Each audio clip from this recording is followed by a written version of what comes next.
வணக்கம். நீங்கள் இணைந்து கொண்டிருப்பது தினமலரின் பிரதான செய்திகளுடன். முதலில் தலைப்புச் செய்திகள்.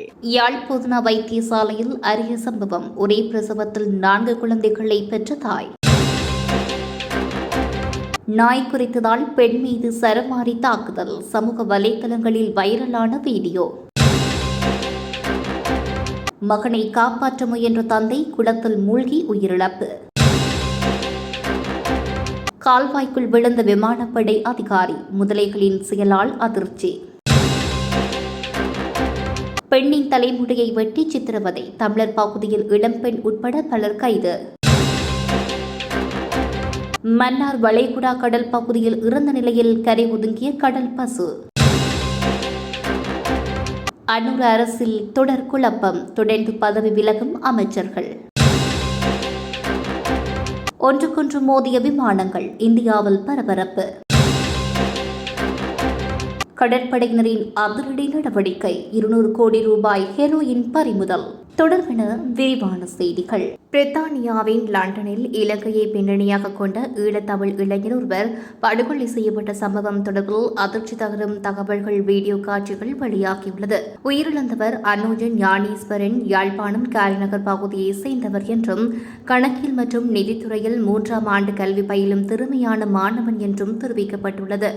மேலும் கராத்தேவில் பிளாக் பெல்ட் பெற்றவராகவும் ஐரோப்பிய அளவில் போட்டிகளில் பங்கேற்றவராகவும் தெரிவிக்கப்பட்டுள்ளது. 2024ஆம் ஆண்டு ஜனவரி 8ஆம் தேதி தெற்கு லண்டனில் உள்ள ஸ்டாபெரி ஹில் ரயில் நிலையத்தில் இந்த சம்பவம் இடம்பெற்றது.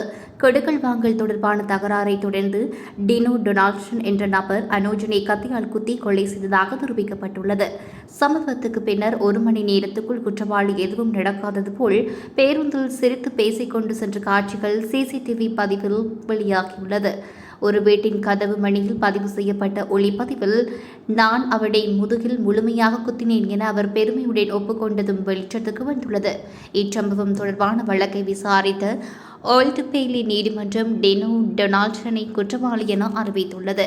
அவருக்கான தண்டனை விவரங்கள் விரைவில் அறிவிக்கப்பட உள்ளதாகவும் தெரிவிக்கப்பட்டுள்ளது. உயிரிழந்த அனோஜனின் குடும்பத்தினர் வெளியிட்டுள்ள அறிக்கையில் அவர் எங்கள் அன்புக்குரிய மகன் மற்றும் சகோதரன் எதிர்காலம் குறித்த பல கனவுகளை கொண்டிருந்தார் என உருக்கமாக தெரிவித்துள்ளனர்.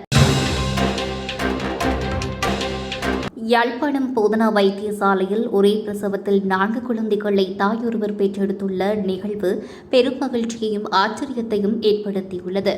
செம்பியன்பற்று பகுதியைச் சேர்ந்த இந்த தாய் திருமணமாகி சுமார் 10 ஆண்டுகள் குழந்தை இல்லாமல் இருந்த நிலையில் நேற்றைய தினம் 2 ஆண் குழந்தைகளையும் 2 பெண் குழந்தைகளையும் ஒரே பிரசவத்தில் பெற்றெடுத்துள்ளார். வைத்தியசாலை தகவலின்படி தாயும் குழந்தைகளும் தற்போது வைத்தியர்களின் கண்காணிப்பில் நலமாக இருப்பதாக தெரிவிக்கப்பட்டுள்ளது. இந்த அரிய நிகழ்வு யாழ் போதனா வைத்தியசாலையில் பணியாற்றும் மருத்துவர்களுக்கிடையில் மகிழ்ச்சியை ஏற்படுத்தியுள்ளது. நீண்ட காத்திருப்புக்கு பின் ஒரே நேரத்தில் 4 குழந்தைகள் பிறந்த இச்சம்பவம் உறவினர்கள் மற்றும் பொதுமக்கள் மத்தியில் பெரும் சந்தோஷத்தையும் ஆச்சரியத்தையும் ஏற்படுத்தியுள்ளது. களுத்துறையில் தமது வளர்ப்பு நாய்கள் பட்டாசு சத்தத்தால் அச்சமடைவதாக கூறி பட்டாசு கொளுத்துவதை நிறுத்துமாறு கூறிய பெண் ஒருவர் மீது அண்டை வீட்டார் நடத்திய கொடூர தாக்குதல் காணொலி சமூக வலைதளங்களில் வைரலாகிய நிலையில் சந்தேக நபர் கைது செய்யப்பட்டுள்ளார். புத்தாண்டு கால பகுதியில் மொஹரகன பகுதியில் பட்டாசுகள் கொளுத்தப்பட்டுள்ளன. இதனால் தனது வளர்ப்பு நாய்கள் மிகுந்த அவதிக்குள்ளாகுவதாக கூறி அந்த பெண் தனது அண்டை வீட்டாரிடம் அதனை நிறுத்துமாறு கூறியுள்ளார். இதனால் ஆத்திரமடைந்தவர்கள் அந்த பெண்ணை தடியால் கொடூரமான முறையில் தாக்கியுள்ளனர். இச்சம்பவம் அங்கிருந்த ஒருவரால் காணொலி எடுக்கப்பட்டு இணையத்தில் வைரலாக்கப்பட்டுள்ளது. காணொலி ஆதாரங்களின் அடிப்படையில் விசாரணைகளை ஆரம்பித்த காவல்துறையினர் பாதிக்கப்பட்ட பெண்ணிடம் வாக்குமூலத்தை பதிவு செய்தனர். இத்தாக்குதலுடன் தொடர்புடைய வேல்வெல்ல பகுதியைச் சேர்ந்த 54 வயதுடைய நபர் கைது செய்யப்பட்டுள்ளார். சந்தேக நபர் ரோகண நீதவான் நீதிமன்றத்தில் முன்னிலைப்படுத்தப்பட்டதைத் தொடர்ந்து அவரை எதிர்வரும் ஏப்ரல் 24ஆம் தேதி வரை விளக்கமறியலில் வைக்க நீதிபதி உத்தரவிட்டுள்ளார். அனுராதபுரத்தில் மேகந்தலை மருதன்குளம் குளத்தில் நீராடச் சென்ற 2 சிறுவர்களை காப்பாற்றச் சென்ற தந்தை ஒருவர் நீரில் மூழ்கி நேற்று உயிரிழந்துள்ளார். இவ்வாறு உயிரிழந்தவர் மருதன்குளம் பகுதியைச் சேர்ந்த 55 வயதுடையவர் என தெரிவிக்கப்பட்டுள்ளது. உயிரிழந்தவர் தனது நண்பர் ஒருவருடன் குளத்துக்கு சென்றிருந்த போது அங்கு நீராடிக் கொண்டிருந்த தனது மகன் மற்றும் மற்றொரு சிறுவன் நீரில் மூழ்குவதை கண்டுள்ளார். அவர்களை காப்பாற்றுவதற்காக அவர் குளத்தில் குதித்த போது எதிர்பாராத விதமாக நீரில் மூழ்கி இந்த அனர்த்தம் ஏற்பட்டுள்ளதாக விசாரணைகளில் தெரியவந்துள்ளது. இருப்பினும் 11 மற்றும் 12 வயதுடைய அந்த இரு சிறுவர்களும் எவ்வித ஆபத்தும் இன்றி காப்பாற்றப்பட்டுள்ளனர். சடலம் பிரேத பரிசோதனைக்காக அனுராதபுரம் வைத்தியசாலையில் வைக்கப்பட்டுள்ளதுடன் மேகந்தலை போலீசார் மேலதிக விசாரணைகளை மேற்கொண்டு வருகின்றனர். இங்கினியாகல ஹலுகுள்ளு பகுதியில் மோட்டார் சைக்கிள் கட்டுப்பாட்டை இழந்து கால்வாய்க்குள் விழுந்ததில் காணாமல் போன விமானப்படை சர்ஜன் ஒருவரின் சடலம் கண்டெடுக்கப்பட்டுள்ளதாக இங்கினியாகல போலீசார் குறிப்பிட்டுள்ளனர். குறித்த சடலத்தை முதலைகள் உட்கொண்டிருந்ததாகவும் தெரிவிக்கப்பட்டுள்ளது. பல்லமகவிலிருந்து கிண்ணியாகல நோக்கி சென்று கொண்டிருந்த மோட்டார் சைக்கிள் பல்லம பலகந்த வீதியில் உள்ள கால்வாயில் விழுந்ததாக தெரிவிக்கப்பட்டுள்ளது. விழுந்ததில் மோட்டார் சைக்கிள் செலுத்துனரான சர்ஜன் நீரில் மூழ்கி காணாமல் போயுள்ளார். இந்த நிலையில் போலீசாரினால் தேடுதல் நடவடிக்கைகள் மேற்கொள்ளப்பட்டன. உயிரிழந்தவரின் சடலம் அம்பாறை பொது வைத்தியசாலையின் பிரேத அறையில் வைக்கப்பட்டுள்ளதாக தெரிவிக்கப்பட்டுள்ளமை குறிப்பிடத்தக்கது. ராகமை பகுதியில் உள்ள வர்த்தக நிலையம் ஒன்றினுள் வைத்து பெண் ஒருவரின் தலைமுடியை வெட்டி அவரை துன்புறுத்திய சம்பவத்துடன் தொடர்புடைய பிரதான சந்தேக நபர் உள்ளிட்ட 5 ராகமை போலீசாரினால் கைது செய்யப்பட்டுள்ளனர். சமூக வலைதளங்களில் பரவிய காணொலி காட்சிகளின் அடிப்படையில் விசாரணைகளை ஆரம்பித்த ராகமை போலீசார் பாதிக்கப்பட்ட பெண்ணிடம் வாக்குமூலம் பெற்றதன் பின்னர் அவரை மருத்துவ பரிசோதனைக்காக ராகமை போதனா வைத்தியசாலையில் அனுமதித்தனர். இதனைத் தொடர்ந்து முன்னெடுக்கப்பட்ட விசாரணைகளின் மூலம் ராகம பகுதியைச் சேர்ந்த 27 வயதுடைய பிரதான பெண் சந்தேக நபர் மற்றும் 20, 21, 22, 23 வயதுகளை உடைய ராதாங்கனை, கடவத்தை, ராகமை மற்றும் திருகோணமலை, சீனகுடா ஆகிய பகுதிகளைச் சேர்ந்த 4 பேர் கைது செய்யப்பட்டுள்ளனர். கைது செய்யப்பட்ட சந்தேக நபர்கள் நாளை வெலிசர நீதவான் நீதிமன்றத்தில் ஆஜர்படுத்தப்பட உள்ளதுடன் மேலதிக விசாரணைகளை ராகமை போலீசார் முன்னெடுத்து வருகின்றனர். மண்டபம் அடுத்துள்ள ஐயந்தோப்பு தெற்கு மன்னார் வளைகுடா கடற்கரை பகுதியில் இறந்த நிலையில் கரை ஒதுங்கிய 10 வயது மதிக்கத்தக்க ஆண்கடல் பசுவை கால்நடை மருத்துவர்கள் பிரேத பரிசோதனை செய்த பின்னர் வனத்துறையினரின் கடற்கரை மணலில் அதனை புதைத்துள்ளதாக தெரிவிக்கப்படுகிறது. மன்னார் வளைகுடா கடல் பகுதியில் அரிய வகை கடல்வாழ் உயிரினங்களான கடல் பல்லி, கடல் குதிரை, கடல் பசு, சிப்பி, சங்கு, பவளப்பாறைகள் என சுமார் 1400க்கும் மேற்பட்ட அரிய வகை கடல்வாழ் உயிரினங்கள் வாழ்த்து வருகின்றன. ராமநாதபுரம் மாவட்டம் பாம்பன், தனுஷ்கோடி, மண்டபம் ஆகிய தெற்கு மன்னார் வளைகுடா கடல் பகுதியிலிருந்து மீன்பிடிக்க செல்லும் கடற்றொழிலாளர்களின் வலைகளில் சமீப காலமாக கடல் ஆமைகள், கடல் பசு, டால்பின் ஆகியன சிக்குகின்றன. அதனை உடனடியாக கடற்றொழிலாளர்கள் உயிருடன் பத்திரமாக கடலில் விட்டுவிட்டு வருகின்றனர்.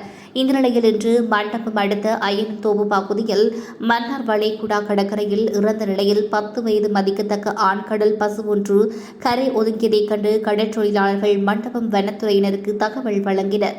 இதனை அடுத்து சம்பவ இடத்துக்கு விரைந்த வந்த காவல்துறையினர், வனத்துறையினர் இறந்து கரை ஒதுங்கிய கடல் பசுவை ஆய்வு செய்து உடற்கூவுக்காக கால்நடை மருத்துவத்துக்கு தகவல் வழங்கியுள்ளனர்.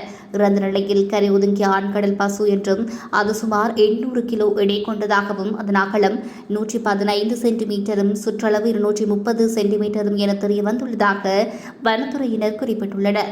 மேலும் கடல் பசு மீன்பிடி படகின் அடிப்பகுதியில் உள்ள இரும்பு விசிறி வெட்டியதில் உயிரிழந்ததா அல்லது உடல்நிலை சரியில்லாமல் வயதின் மூப்பின் காரணமாக உயிரிழந்ததா என்பது தொடர்பில் மருத்துவர்கள் பிரேத பரிசோதனை செய்த பின்னரே முழுமையான காரணம் தெரிய வரும் என்றும் மண்டபம் வனச்சரகர் தெரிவித்துள்ளனர். இதனிடையே சம்பவ இடத்துக்கு வருகை தந்த கால்நடை மருத்துவர்கள் உயிரிழந்த கடல் பசுவை உடல் கூராய்வு செய்தனர். அதன் பின்னர் வனத்துறையினர் இழந்த கடல் பசுவை கடற்கரை மணலில் புதைத்துள்ளதாக தெரிவிக்கப்பட்டுள்ளமை குறிப்பிடத்தக்கது. ஈஸ்டர் குண்டு தாக்குதலில் முக்கிய சம்பவமான சாய்ந்த மருது குண்டுவெடிப்பே இன்று சர்ச்சைக்குரிய விடயமாக மாறியுள்ளது. இச்சம்பவம் நடைபெறும் போது கிழக்கு மாகாண ராணுவ கட்டளை தளபதியாக இருந்தவர்தான் இந்நாள் பிரதி பாதுகாப்பு அமைச்சர் அருண ஜெயசேகர. குமார் ஜெயக்கொடியின் பதவி விலகலை தொடர்ந்து ஈஸ்டர் குண்டு தாக்குதல் வழக்கு விசாரணைகள் நடைபெற்று வருவதோடு சாட்சியங்களும் பெறப்படுவதால் பிரதி பாதுகாப்பு அமைச்சர் அருண ஜெயசேகரவும் பதவி விலக வேண்டும் என்ற கருத்து நிலவுவதாக சிரேஷ்ட ஊடகவியலாளரும் ஆய்வாளருமான தரிந்து ஜெயவர்தன குறிப்பிட்டுள்ளார். மேலும் விளக்கமாக தெரிவித்த அவர், அமைச்சர் தான் பதவி வகிக்கும் பொறுப்பு கூறல் என்ற வகையில் அவர் செயற்பட வேண்டும். நல்லாட்சி அரச காலத்தில் நடந்த 52 நாள் ஆட்சி மாற்ற சதி திட்டத்தின் பின்னரே அருண் ஜெயசேகர மகிந்த ராஜபக்ஷ பிரதமராக பதவி வகிக்கும் போதே கிழக்கு மாகாண ராணுவ கட்டளை தளபதியாக நியமிக்கப்பட்டார். வவுணதீவு சம்பவத்தின் போது அவர் கிழக்கில்தான் இருந்தார். அச்சம்பவம் தொடர்பில் பெறப்பட்ட வாக்குமூலங்களின் கட்டளை தளபதியுடன் பேசியதாகவும் தெரிவிக்கப்பட்டுள்ளது. சாய்ந்த மருது குண்டுவெடிப்பின் போது அந்த இடத்துக்கு அவர் சென்றுள்ளார். அங்கு நடந்தவை என்ன என்று அவருக்கு நன்றாகவே தெரியும். அவரின் ஆளுகைக்குள் தான் இன்று ராணுவம் இருக்கிறது. ஜனாதிபதி பாதுகாப்பு அமைச்சராக இருந்தாலும் பிரதி பாதுகாப்பு அமைச்சரே அனைத்து நடவடிக்கைகளுக்கும் பொறுப்பானவர். அன்று அவருக்கு கீழே பணியாற்றிய ராணுவத்தினர் சாய்ந்த மருது சம்பவம் தொடர்பில் இன்று எப்படி சாட்சியம் கூறுவார்கள்? இது சாத்தியப்படுமா? இந்த அரசாங்கம் வந்த பின்னர் குற்றவியல் விசாரணைகள் திணைக்களம் நீண்ட வாக்குமூலம் ஒன்றை அவரிடம் இருந்து பெற்றுக் கொண்டுள்ளது என்றும் குறிப்பிட்டுள்ளார். டெல்லி இந்திரா காந்தி சர்வதேச விமான நிலையத்தில் ஸ்பைஸ் ஜெட் மற்றும் ஆகாசா ஏர் நிறுவனங்களுக்கு சொந்தமான 2 விமானங்கள் மோதிக்கொண்ட சம்பவம் பெரும் பரபரப்பை ஏற்படுத்தியுள்ளது. ஸ்பைஸ் ஜெட் நிறுவனத்தின் விமானம் தரையில் சென்று கொண்டிருந்த போது அங்கு நின்று கொண்டிருந்த ஆகாசா ஏர் விமானத்தின் மீது மோதியுள்ளது. இந்த விபத்தில் ஸ்பைஸ் ஜெட் விமானத்தின் வலது இறக்கையும் ஆகாச ஏர் விமானத்தின் இறக்கையும் சேதமடைந்துள்ளதாக தெரிவிக்கப்பட்டுள்ளது. அதிர்ஷ்டவசமாக இந்த சம்பவத்தில் பயணிகள் மற்றும் ஊழியர்கள் இவருக்கும் காயம் ஏற்படவில்லை என்று தெரிவிக்கப்பட்டுள்ளது.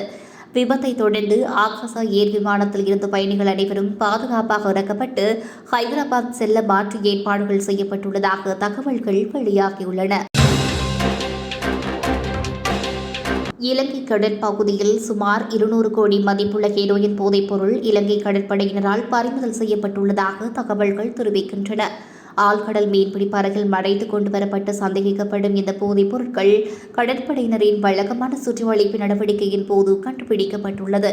உடனடியான நடவடிக்கை எடுத்த கடற்படையினர் படகை நிறுத்தி சோதனை செய்ததில் பெருமளவிலான ஹெரோயின் தொகுப்பு கைப்பற்றப்பட்டுள்ளது. இந்த போதைப் பொருட்கள் ராமேஸ்வரத்தில் இருந்து கடல் வழியாக இலங்கைக்குள் கொண்டு வர இருந்ததாக ஆரம்பகட்ட விசாரணைகளில் தெரியவந்துள்ளது. கைப்பற்றப்பட்ட போதைப் பொருட்கள் மேலதிக பரிசோதனைக்காக சம்பந்தப்பட்ட அதிகாரிகளிடம் ஒப்படைக்கப்பட்டுள்ளவை குறிப்பிடத்தக்கது.